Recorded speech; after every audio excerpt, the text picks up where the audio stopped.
Me da mucho gusto poder compartir con ustedes sobre las generalidades del VIH y el SIDA, pero específicamente en personas que están privadas de su libertad, ya que son personas que, como lo vamos a ver, pues están en un mayor riesgo no solamente de poder vivir con la infección, sino también de poder tener desenlaces adversos en salud derivado de pues distintas condiciones que convergen en ellos. Entonces, ya escuchamos lo que nos comentaba la maestra Pilar en la primera de las sesiones y también vimos lo que respecta a la norma oficial mexicana con el maestro Ricardo. Pero si queremos dar un acercamiento a cómo es que es esta situación de las personas que están privadas de su libertad de forma legal en México y que viven con VIH, pues bueno, tal vez lo mejor es acercarnos a algunos de los estudios. Vean cómo en 2005 Alvarado Esquivel lo que hizo fue determinar cuál es la prevalencia de VIH y otras infecciones de transmisión sexual en personas privadas de su libertad en Durango.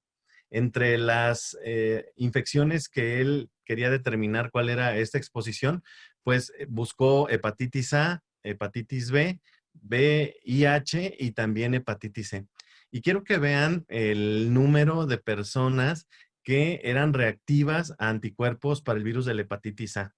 99.4% de las personas que ellos evaluaron tenían evidencia de que alguna vez habían tenido hepatitis A. Con respecto a la hepatitis B, ellos encontraron que el 4.4% de las personas vivían con hepatitis B o tenían evidencia de una infección. Acordémonos que la hepatitis B no es como la hepatitis C y que entonces la B en el 95% de los casos, pues la aclaramos. Pero vean cómo de hepatitis C, el 10% de las personas que estaban en centros correccionales o en cárceles, pues vieron que tenían anticuerpos. Ahora sabemos con el Programa Nacional de Eliminación que alrededor del 70% de estas personas que tienen anticuerpos van a tener también virus en la sangre y por lo tanto van a requerir tratamiento. Entonces, vayan pensando en sus unidades que muy probablemente hasta el 10% de las personas van a poder estar en este sentido. Y cuando vamos a el VIH, vean cómo, pues en realidad la prevalencia parece ser poca, ¿no? Cuando lo comparamos con los otros dos, porque ellos encontraron una prevalencia del 0.6%. Esto fue en 2005. Sin embargo, vean también qué es lo que ocurre en un estudio que es más reciente, que se hizo en el 2017 por dos investigadores que son muy conocidos en el ámbito del VIH, el doctor Belauzarán y el doctor Mosqueda, en Guanajuato, en donde midieron la carga de enfermedad del VIH y también de otras infecciones, entre ellas, por ejemplo, hepatitis virales y sífilis. Vean cómo, por ejemplo, para el VIH se repite el mismo número del 0.6% de prevalencia. Vean, sin embargo, cómo de sífilis también hay una carga importante en 0.7% de las personas, de hepatitis B del 0.4%, y vean cómo hubo una disminución, o al menos se ve como de los entornos en Durango, que era del 10% de anticuerpos reactivos para hepatitis C, en Guanajuato fue del 4.8%. Sin embargo, ¿qué podemos inferir de estos dos artículos que les presento? Bueno, que la prevalencia del VIH, si nosotros recordamos lo que comentó la maestra Pilar, pues en población general, la cantidad de personas de la prevalencia que hay en población general es del 0.3%. Eso significaría que en las personas que están privadas de su libertad es al menos el doble de la prevalencia. Y eso se conecta con lo que comentaban en la reunión pasada, de que hay poblaciones clave en donde la prevalencia es mayor que en la población en general. Y ustedes entonces ven aquí cómo ese hecho es cierto, ya que pues al menos es el doble respecto a lo del VIH. Pueden ver también que para hepatitis C, y esto es a veces alarmante, en este estudio es de 8 veces más. Se cree que en el país se estima la prevalencia en población general es del 0.6%. Y vean cómo en las personas que están privadas de su libertad es del 4.8% aquí en Guanajuato y en otros sitios pues es mayor. Hablemos de, por ejemplo, Baja California, hablemos de Sonora, Sinaloa, Chihuahua, Tamaulipas, Durango, en donde muchas veces la prevalencia es mayor porque hay una intersección de diferentes factores.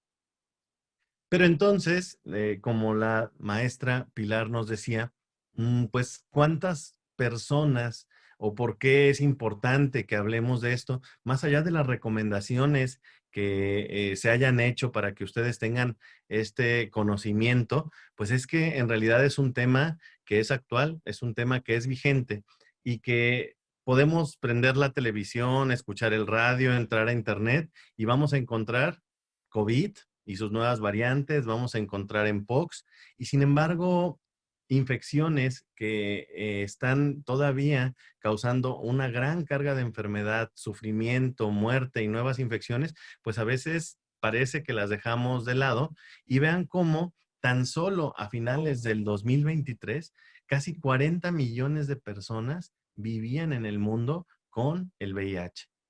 Y que a pesar de que ha habido una reducción, en el 2021 eran alrededor de 1.5 millones de infecciones, vean que en el 2023 son 1.3 millones, o sea, una disminución. Sin embargo, no es lo rápido ni en la magnitud que nosotros quisiéramos. También las muertes se redujeron. En 2021 eran alrededor de 650,000 muertes y hacia finales del 2023 se estimó en 630,000.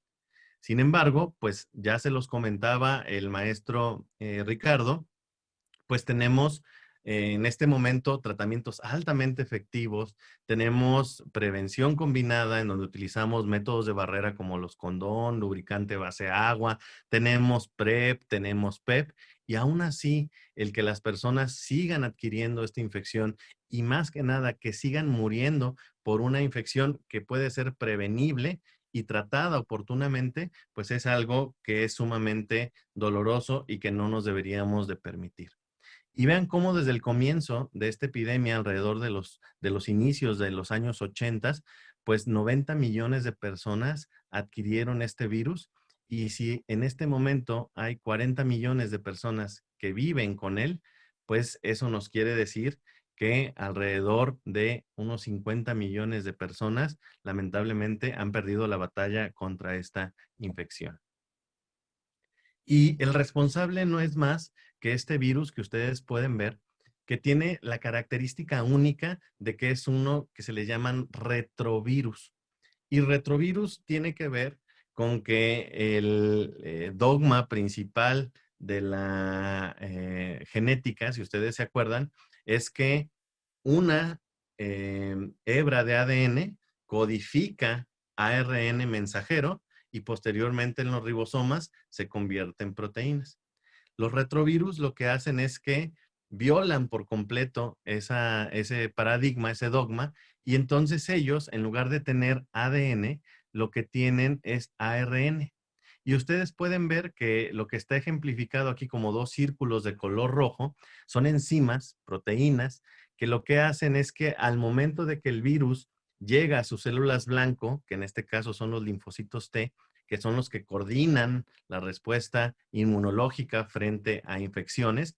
Imagínense ustedes que es el maestro de la orquesta, pues entonces se une a esa célula, ingresa el material genético al citoplasma de esa célula y lo que hace esa transcriptasa reversa es convertir ese ARN en ADN.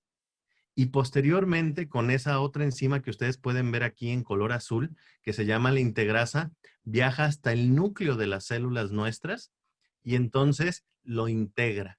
Hace que el material genético del VIH se mezcle con el material genético de los linfocitos T en nuestro cuerpo y permanece ahí en una etapa que nosotros conocemos como quiescente, hasta que en algún momento, por activación del linfocito, ya sea por una infección viral, por una infección bacteriana, porque hay inflamación, por diabetes, por riesgo cardiovascular, por obesidad o por un cáncer, se activa este linfocito T, quiere replicarse y entonces en lugar de codificar para las proteínas necesarias para su función, empieza a replicar los materiales que van a conformar el virión del virus del VIH. Y posteriormente se empiezan a ensamblar estos viriones y utilizan ahora esta proteína que se llama la proteasa para entonces poder cortar todas sus proteínas, hacer el virus maduro y posteriormente, al momento que están saliendo de la célula, la destruyen, ¿sí? Por esa gran cantidad de viriones que están naciendo. Eso a la larga nos lleva a que haya una disminución notoria en la cantidad de linfocitos T hasta que llega el momento en el que el sistema inmunológico queda tan agredido en el cual son mucho más frecuentes infecciones que de otra manera no son frecuentes en las personas, y a eso le llamamos infección oportunista, que es el definitorio o la característica que hace que nosotros tengamos este síndrome conocido por ustedes como el síndrome de inmunodeficiencia humana o SIDA. Pero entonces, ¿cómo se transmite? Y aquí uno de los siguientes mensajes importantes es que el 80% de toda la transmisión del VIH se da a través de la exposición del virus a través de mucosas, ¿sí? Esto quiere decir que la principal forma en la que hay una exposición es a través de las relaciones sexuales o de las prácticas sexuales que no son protegidas. Esto incluye, por ejemplo, las relaciones entre hombres que tienen sexo con hombres, pero también las relaciones en hombres que tienen sexo, por ejemplo, con mujeres. Y esto es importante porque si bien la mayor proporción de personas en nuestro país que viven con el VIH son hombres que tienen sexo con otros hombres o hombres que son bisexuales u hombres que se catalogan como gays, pues también el 20%, 19% aproximadamente de las personas atendidas en la Secretaría de Salud son mujeres, ¿sí? Y si nos vamos hacia otras latitudes geográficas, podemos ver, por ejemplo, que en África casi es un 50-50%. ¿Esto por qué nos sirve? Porque debemos de empezar a desmitificar, de quitar los estigmas de que esta infección solamente se da en estas personas, en donde por mucho tiempo se dijo incluso que era la epidemia gay, ¿no? Que era la neumonía de los gays. Acuérdense lo que pasó en San Francisco, y que ahora entendemos que no es la población, sino el factor o el factor de riesgo para esa transmisión, que en este caso pues sería las prácticas sexuales de riesgo. Y vean cómo una parte pequeña pero sustancial a nivel global, que es el 20%, se da a través de la exposición percutánea, principalmente por el uso de sustancias inyectables, principalmente intravenosas, como las drogas, llámense los opiáceos, llámense algunos otros, que lo que hacen es el poner en contacto el virus que puede estar en las agujas que muchas veces se reciclan hacia directamente el torrente sanguíneo de las personas que se están inyectando. Los otros, y son poquitos los casos, se dan por las personas trabajadoras de la salud que al momento de estar haciendo algún procedimiento, principalmente los que involucran agujas de gran calibre, pues tienen esta exposición laboral y pudieran en algún momento adquirir el VIH. Y entonces vean cómo las células o el virus llega a estas mucosas, infecta a las células que son su blanco, en este caso los linfocitos T, pero también algunos otros macrófagos residentes de esos tejidos, principalmente en el intestino, en la mucosa vaginal, en la mucosa del pene, y posteriormente vean cómo penetran esta mucosa y viajan dentro de los macrófagos, de las células dendríticas y de los linfocitos T hacia los órganos linfáticos, y es ahí donde se da esta replicación y posteriormente la diseminación hacia todo el cuerpo. Esta gráfica también les va a ayudar mucho a entender por qué cuando hay un proceso inflamatorio, independientemente del motivo, por ejemplo, una irritación química, al momento en el que usan, por ejemplo, algún tipo de jabones vaginales, en el que utilizan, por ejemplo, algún lubricante, el cual no es a base de agua y puede generar irritación. Entonces lo que va a hacer es que va a haber un mayor número de estas células porque hay inflamación, y entonces el virus va a tener una mayor capacidad de poder infectar. Pasa lo mismo cuando hay algún tipo de infección de transmisión sexual. Imagínense que en lugar de tener este epitelio estratificado, plano, o este epitelio cilíndrico, en donde están indemnes sin ninguna lesión, tienen, por ejemplo, alguna úlcera por herpes o por algún tipo de chancro, por sífilis, y entonces lo que va a pasar es que, uno, va a estar expuesto el tejido, dos, va a haber un mayor reclutamiento de células inflamatorias y entonces la capacidad de poder adquirir el virus o el riesgo de poderlo adquirir se multiplica. Por eso, además del uso de condón, de lubricantes, de la PrEP, de la PEP, el tratamiento de las infecciones de transmisión sexual asociadas disminuye el riesgo de que las personas adquieran VIH. Por eso es importante no solamente dar tratamiento para VIH y otras hepatitis, sino también el identificar otras infecciones de transmisión sexual, como lo que decíamos, herpes, gonorrea, clamidia, sífilis, linfogranuloma venéreo, entre otros. Y bueno, vean cómo pues una vez que hubo esta pues infección hacia los tejidos, pues va a haber una etapa que se llama infección aguda.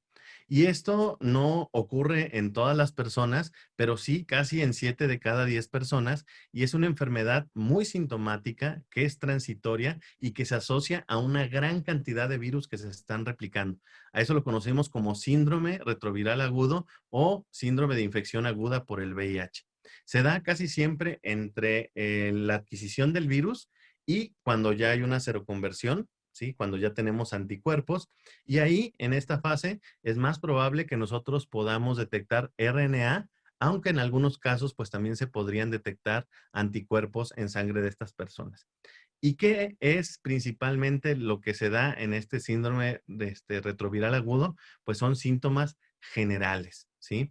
Y es muy importante que ustedes sepan que antes de que tengamos esta manifestación, pues va a haber un periodo que se le llama de eclipse. Y este periodo de eclipse es inmediatamente después de que el virus llegó a nuestro cuerpo y que no hay forma en la que nosotros como profesionales de la salud lo podamos descubrir, ¿sí? Es un momento en el que el virus está en una cantidad tan pequeña metido en los órganos linfoides en donde nosotros no vamos a tener evidencia de que el virus está, porque no está ni en sangre y porque tampoco se han producido los anticuerpos, ¿sí? Es cuando se da esta replicación en las mucosas o en la submucosa de los tejidos, que se va a los tejidos linforeticulares, como les decía, y que varía entre 7 a 21 días. Posteriormente ya lo podemos detectar y es cuando el virus alcanza una concentración de al menos 5 copias por mililitro en sangre con los equipos más avanzados y en plasma cuando lo podemos detectar a partir de las 50 copias. Y vean entonces cómo ocurre esto. De hecho, en algún momento se ha postulado que la infección por el VIH es un trastorno gastrointestinal. Y ustedes me dirán, bueno, ¿por qué? Vean cómo la principal afectación que se da por el virus es en el tejido linfoide asociado al intestino o a las mucosas, en este caso en GALT. Ustedes saben que la mayor cantidad de tejido linfoide que tenemos en el cuerpo precisamente está en nuestro intestino. Y entonces el virus lo que hace es que llega, se mete en estos tejidos linfoides asociados a mucosas y lo que hace es prácticamente barrer la arquitectura, acabar con la mayoría de estas células del tejido linfoide y es algo que jamás logramos recuperar. A menos que iniciemos un tratamiento extremadamente rápido, ¿sí? En una infección aguda, en las primeras 2 semanas de infección, puede haber un freno en esta disminución del tejido linfoide asociado a mucosas. Sin embargo, la mayoría de los casos, y ustedes lo van a ver, en México casi el 40% de las personas llega con menos de 200 CD4, lo que significa que han tenido una evolución muy larga del VIH. Y entonces, una vez que barre esto, pues nos da mayor fuga de lipopolisacáridos o de partes de las bacterias hacia nuestro torrente sanguíneo. Es por lo que tenemos diarreas intermitentes en las personas que viven con VIH, por lo que se da la pérdida de peso, entre otros. Y entonces vean cómo posteriormente del intestino se va hacia la sangre y se disemina a otros órganos linfoides. Por eso, en ocasiones las personas llegan con los ganglios que están sumamente edematizados. Las personas suelen tener datos de una faringitis. Acuérdense que en la faringe tenemos este anillo de Waldleyer, en donde es puro tejido linfoide, el que se asocia precisamente a nuestras adenoides. Y es ahí en esta viremia, en donde además de los tejidos linfoides, viaja hacia las gónadas, testículos en el caso de los hombres, sistema nervioso central, en donde se establecen lo que conocemos como reservorios. Y en esos reservorios ha habido estudios en donde se ve que hasta una célula que está en ese estado donde está integrado el VIH en el núcleo puede durar hasta 70 años. Entonces, es una infección que nos va a acompañar durante mucho tiempo y es el motivo por el cual no podemos curar la infección, pero sí podemos controlarla. Cuando no hay tratamiento, pues hay una disminución masiva posterior a los CD4, lo que va haciendo que caigan de manera progresiva. Hay una replicación acelerada del virus y eso al final pues hace que haya una destrucción de nuestro sistema inmunológico, progresa la enfermedad, empezamos a tener signos y síntomas constitucionales, pérdidas de peso, fiebres, infecciones repetidas y, por otro lado, la inmunoactivación. Esto quiere decir que como se están muriendo células y empiezan a quererse replicar otras, ¿no? Empezar a pues rellenar esos espacios que nosotros no teníamos, pues empieza a haber un estado de inflamación persistente, como si tuviéramos obesidad y como si tuviéramos dislipidemia crónicas, y eso provoca que las personas que viven con VIH tengan un envejecimiento acelerado, un fenómeno que se conoce como inflammaging, ¿no? Y esto los lleva a que muchos de los desenlaces que vemos en personas de la tercera edad, 60, 65, 70 años, se vean de forma acelerada en las personas que viven con VIH. Infartos, demencia, enfermedad vascular cerebral y enfermedad renal y enfermedad hepática. No les voy a describir el ciclo del virus, pero vean cómo pues está completamente especializado para poder entrar a estas células, acuérdense CD4, pero también a células dendríticas y a macrófagos, incluyendo, por ejemplo, células que están en el sistema nervioso central, que son los astrocitos, y que eso muchas veces explica que haya esta demencia asociada a VIH. Y ven entonces que pues, se requiere principalmente este receptor de CD4 y un correceptor que se llama CCR5, ¿sí? Para que el virus se pueda pegar. Posteriormente se acercan las dos membranas, hay la fusión, vean cómo se desintegra esta membrana celular del virus y posteriormente libera pues todas las enzimas que ya les comenté y el material genético.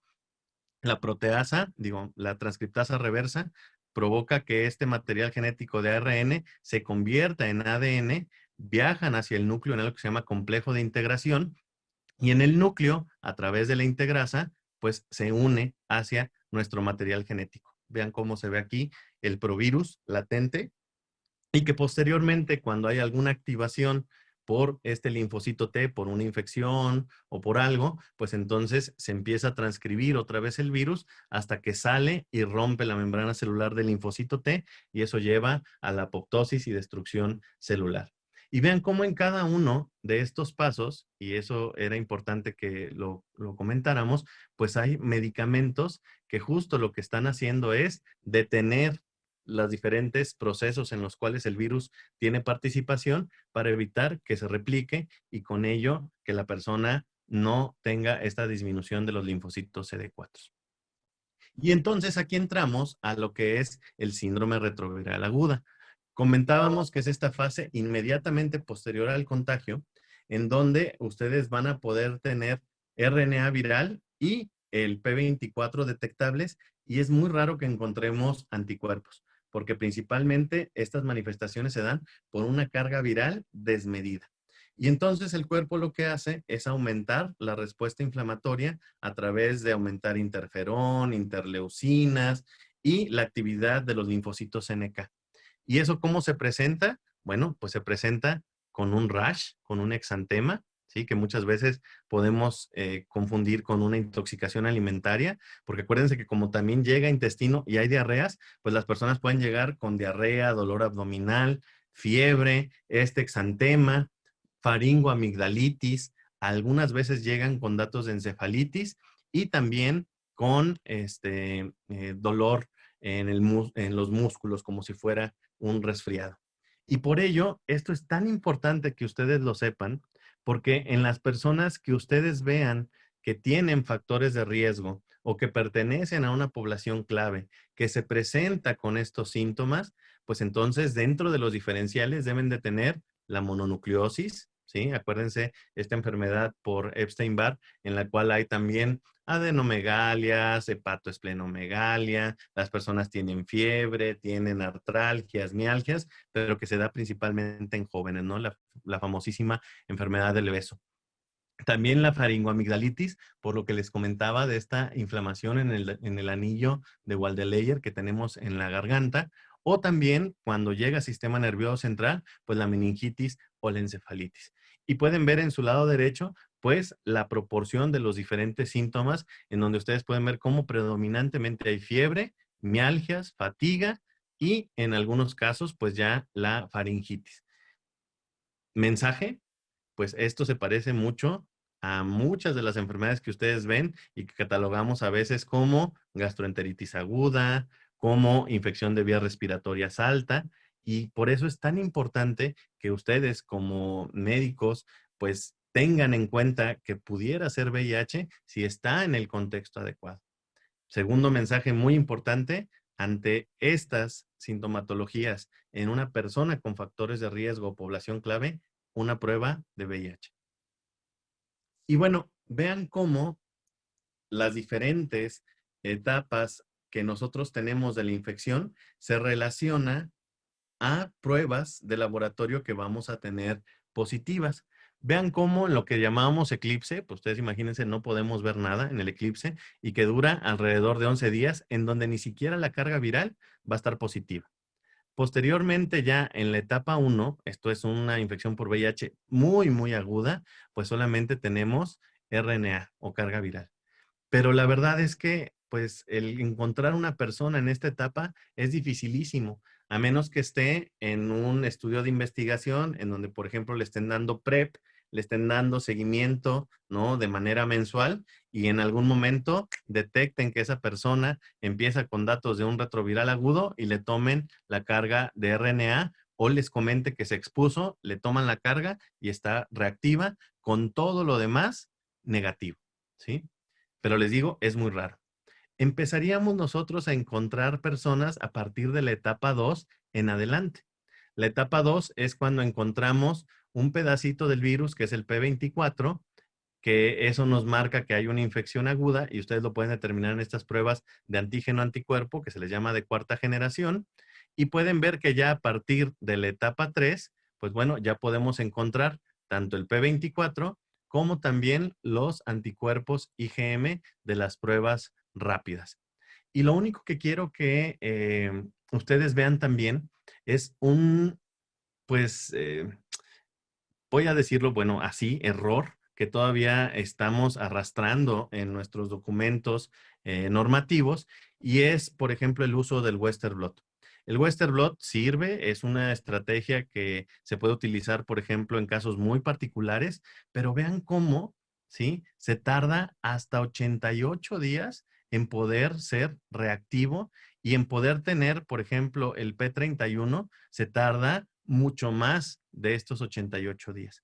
Por lo tanto, si ustedes esperan a que una persona tenga un Western Blot positivo para canalizarlo hacia atención, pues van a estar canalizando a una persona que tiene una etapa crónica y en casos en donde es sumamente urgente el iniciar tratamiento, como en personas que pueden estar embarazadas o personas que tienen alguna infección oportunista y que pues lo que quieren saber es que si vive con VIH le van a dar un tratamiento dirigido a una infección oportunista como neumocistosis o tuberculosis, pues se van a perder ahí tiempo valioso.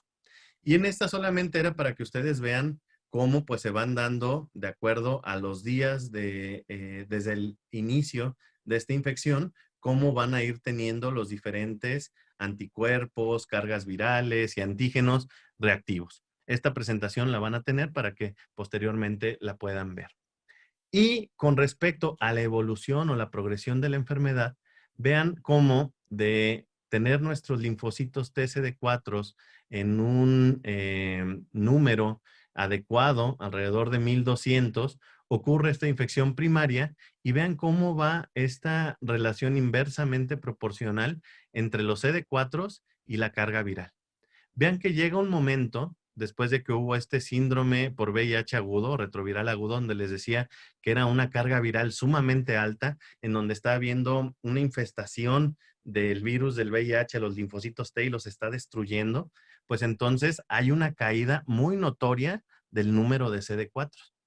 Y luego de un tiempo pueden ver cómo pues hay algo que se le llama una latencia clínica o en algunos les podrán llamar como luna de miel, en donde hay un equilibrio entre el número de linfocitos CD4 y el número de carga viral. Las personas pueden estar así por varios años. En algunos estudios en México comentaban que entre la adquisición del virus y una enfermedad avanzada, que sería aquí menos de 200 CD4, pasaban hasta 7 años, ¿sí? Y entonces vean cómo esta disminución progresiva de los linfocitos CD4 y este aumento cada vez mayor de la carga viral, pues nos empieza a dar síntomas constitucionales hasta que llega un momento alrededor de los 200 CD4 o 15% del porcentaje, en donde pues ya tenemos infecciones oportunistas, cánceres asociados a SIDA, por ejemplo los linfomas, el sarcoma de Kaposi, el carcinoma de cuello uterino, y que si no se da tratamiento, pues lamentablemente termina con la muerte de las personas. Y entonces hay dos tipos de respuestas que nosotros conocemos al virus. Una serían los progresores lentos, ¿sí? En los cuales se tarda mucho tiempo el virus en poder causar problemas, ¿no? Más de 7 años. Y hay otro subgrupo dentro de ellos que se llaman controladores élite, en donde sin tratamiento los CD4 jamás bajan y logran mantener controlada su carga viral. Esto es por una respuesta robusta del sistema inmunológico, pero que lamentablemente causa tanta inflamación que se ha asociado a que esas personas tienen eventos cardiovasculares prematuros. Y por otro lado, los progresores rápidos, en donde en lugar de en 7 años, las personas en 2 o en 3 años pasan de tener conteos normales de CD4 hasta estar en una etapa de SIDA. Y pueden ver que la clasificación en los 90 se hacía por el número de CD4 y los signos o síntomas de enfermedad que tenían. ¿Y cuántas veces lo han escuchado que dicen, no, pues es un estadio C3, ¿no? Que significaría que entonces tiene alguna de las infecciones definitorias de SIDA más un conteo de CD4 menores de 200. O pueden tener un estadio A3, que significa que la persona está asintomática, pero que tiene menos de 200 CD4.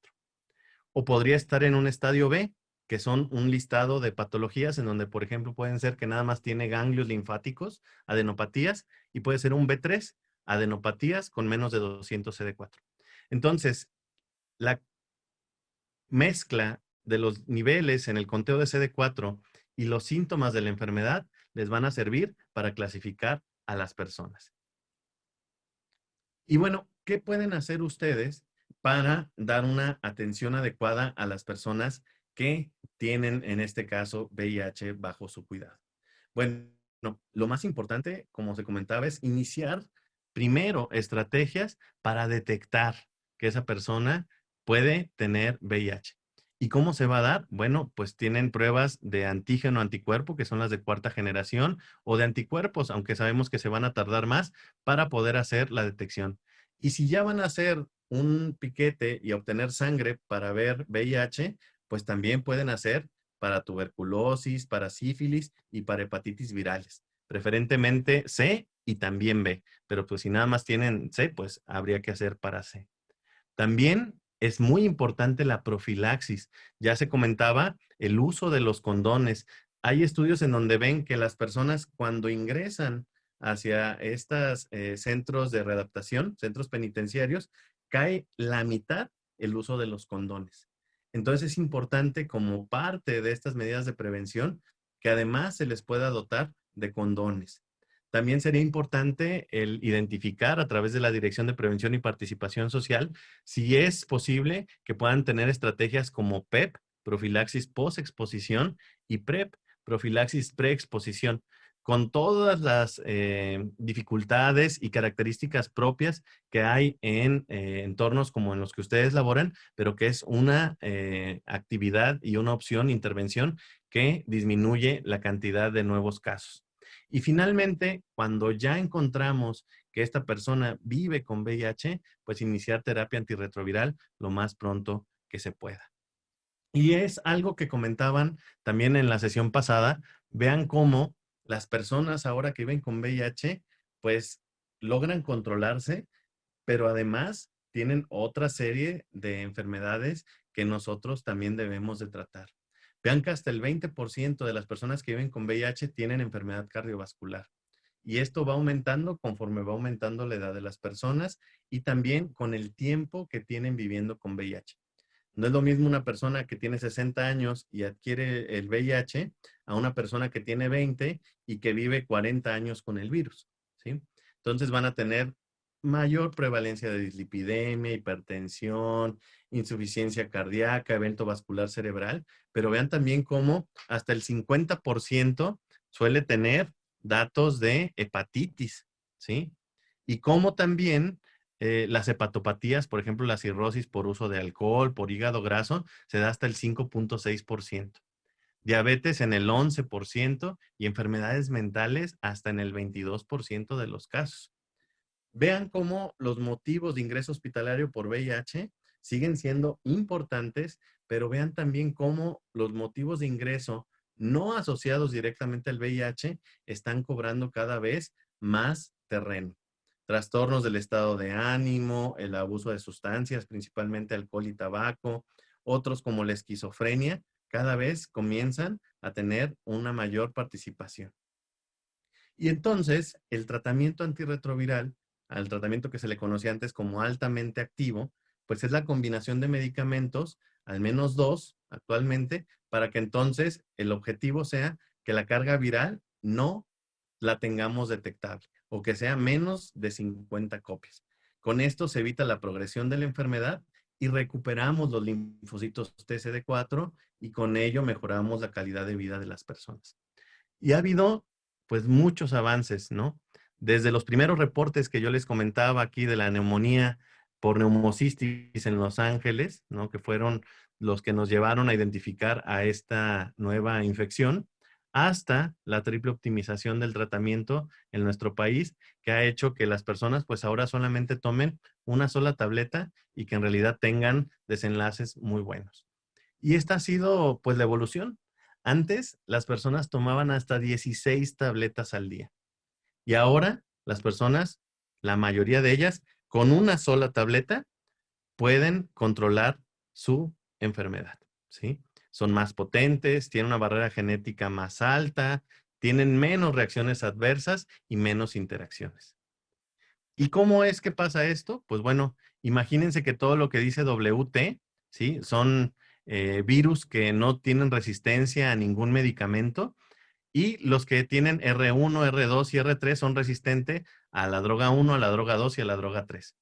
Vean que si nosotros solamente utilizamos un medicamento, pues entonces se van a empezar a morir estas que se les llaman wild type, ¿no? Las WT, pero, ¿sí? Las que son R1 van a empezar a tener mayor preponderancia y posteriormente va a haber falla virológica porque van a ser resistentes a este medicamento que era el medicamento 1. Por eso es que nosotros utilizamos la combinación de medicamentos. Vean que si nosotros metemos 3 medicamentos, pues el medicamento 1 va a acabar con las wild type, va a acabar con las que son resistentes al 2 y resistentes al 3. Mientras que la droga 2 va a acabar con los wild type, con los que son resistentes al 1 y con los que son resistentes al 3. Y la droga 3 ataca a los wild type y a los que son resistentes a los otros dos medicamentos. ¿Qué logra esto?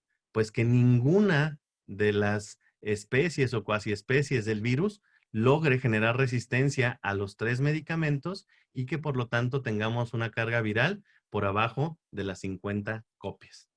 ¿Mm?